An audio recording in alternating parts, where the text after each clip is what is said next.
Welcome back to the channel. On this video, we're going to talk about how to calculate your real estate commission. Typically, this is a question that brand new agents have a lot. Brand new agents are maybe watching Bravo TV and Ryan Serhant, seeing them sell $20 million properties. And then they flash that GCI down in the lower right-hand corner. And people are like, oh my God, I'm going to make so much money selling real estate, right? GCI is gross commission earned. So if it's a, I don't know, let's just pick a crazy number. If it's a $10 million property that Ryan Serhant has sold in New York City, they flash $600,000 in commission, right? That's the GCI, the potential GCI on the entire deal. That's 6% of $10 million sale would be indeed $600,000. Here's the problem with that, okay? You've got two sides to the transaction. Okay, so Bravo wants to put this big number out there, and really maybe it was a 6% commission. Let's just say it was, and that commission is now split between the buyer and the seller agent, $300,000. But it's still not $300,000. Let's go to the whiteboard and do a little bit of math so we can really understand these commissions. And by the way, let's start on a reasonable number where I would say the median price point in America is for most people that are getting into real estate. So this can actually have some reality to the situation. Even if you're starting in New York City, you're not starting with $10 million homes. Okay, so let's just say we're dealing with $400,000 sales.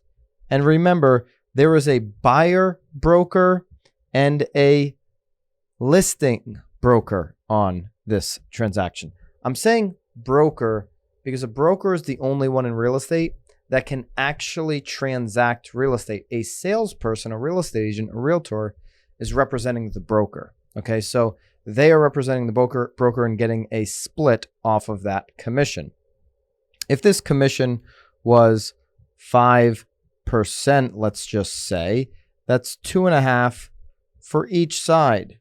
2.5 for the buy side, 2.5 for the listing side. Okay, so 2.5% of 4,000 is $10,000. Okay, so you've got $10,000 as the total commission for that one side, of the transaction. Let's just say you represented the buyer, 2.5%. This is the total commission.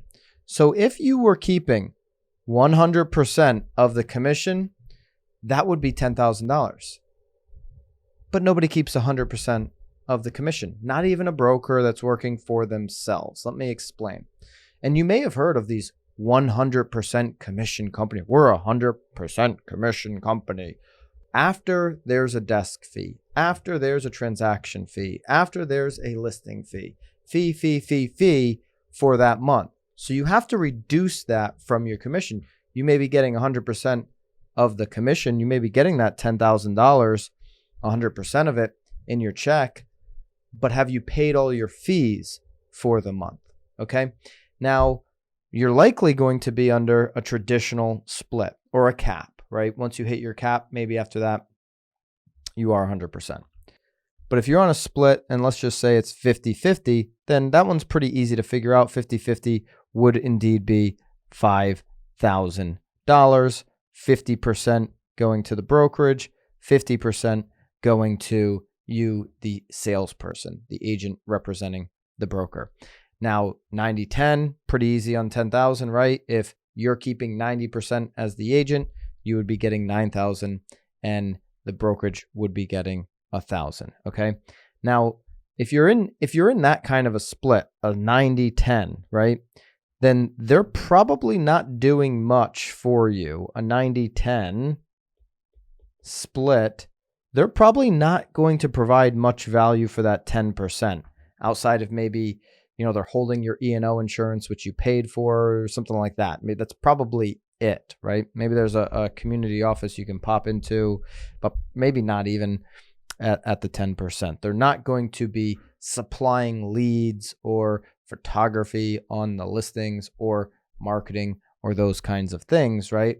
They're just going to let you be on your own. They're going to hold your license and hope you don't get them sued, quite frankly. All right.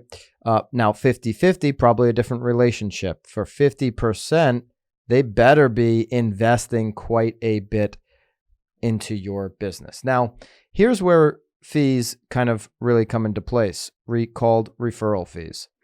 Right now, if you're a top agent, you're getting business from your sphere, yes, but also from a variety of different sources. One of the biggest ones being Zillow. And Zillow, for example, is charging a 35% referral fee. There's been relo companies for years. A lot of agents have started their business off of relocation companies where they're charging as much as 42% on a referral fee. And there's other companies that are charging 25%, right? Whatever the referral fee is, it is. And that's how a lot of agents are generating the business, because at some point, where is your business coming from? Even if you were keeping 100%, do you have 40 people that want to buy and sell real estate in your back pocket this year that are calling you, I want to buy and sell real estate? Or do you have to go find those people through marketing channels, right? The top agents in your market probably have their face on the grocery cart, and they're probably in your mailbox, and they're probably on social media running ads, and maybe they're on a billboard, and they're probably in a whole bunch of different places that is visual, maybe throwing a community event or a party. All of that costs money. All of that, even if you're at 100%, is coming off of your commission somewhere, somehow, right? So a referral fee, let's go back to the $10,000 example. All right, let's just say the commission is $10,000, but the big Z, Zillow, is involved in the deal, and they're going to take $3,500 off the top.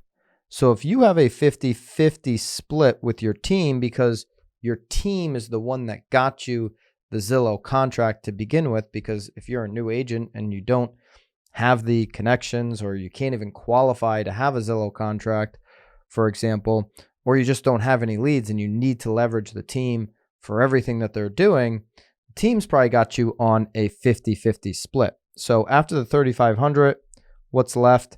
We're going to see $6,500 here. Now, 50% of that number, the remaining number is going to be $3,250.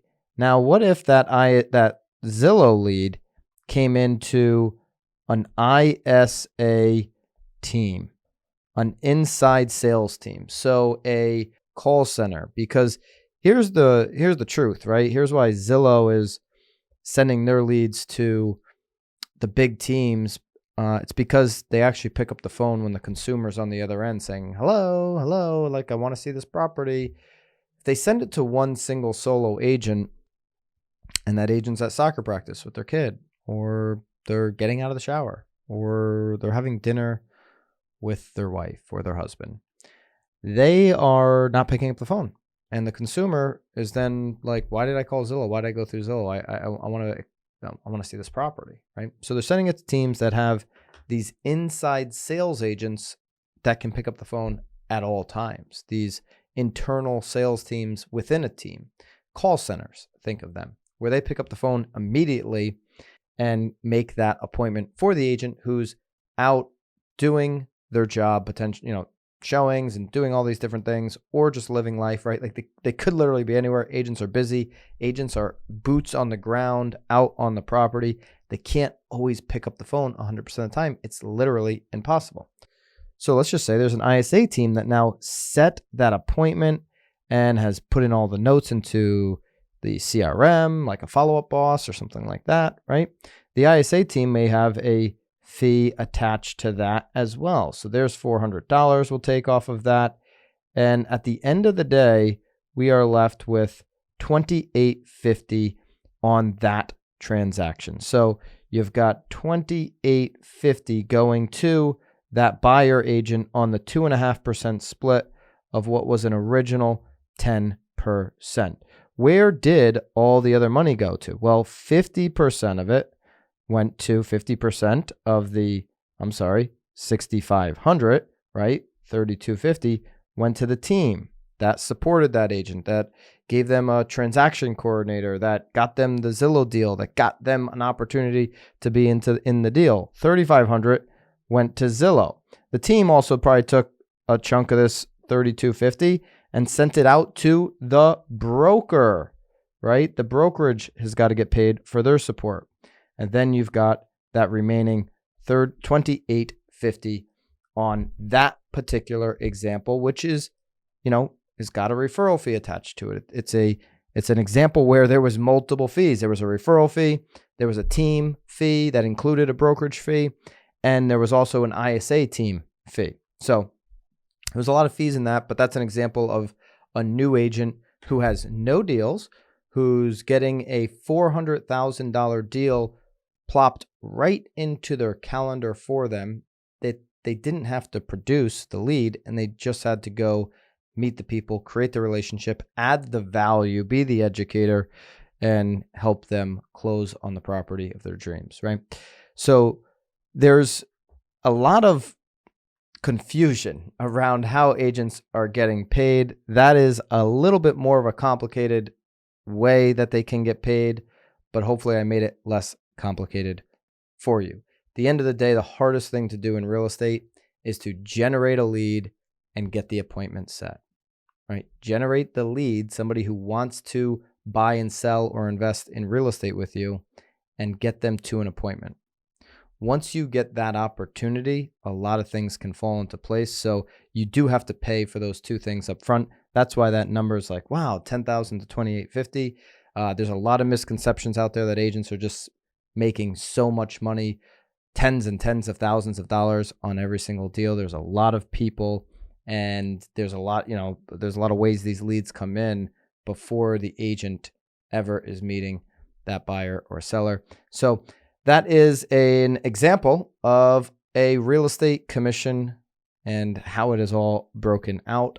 Hope that was helpful. If you'd like me to do more of these or have questions on real estate commissions, please leave me a comment below. Consider hitting that like button. I'll see you on the next video.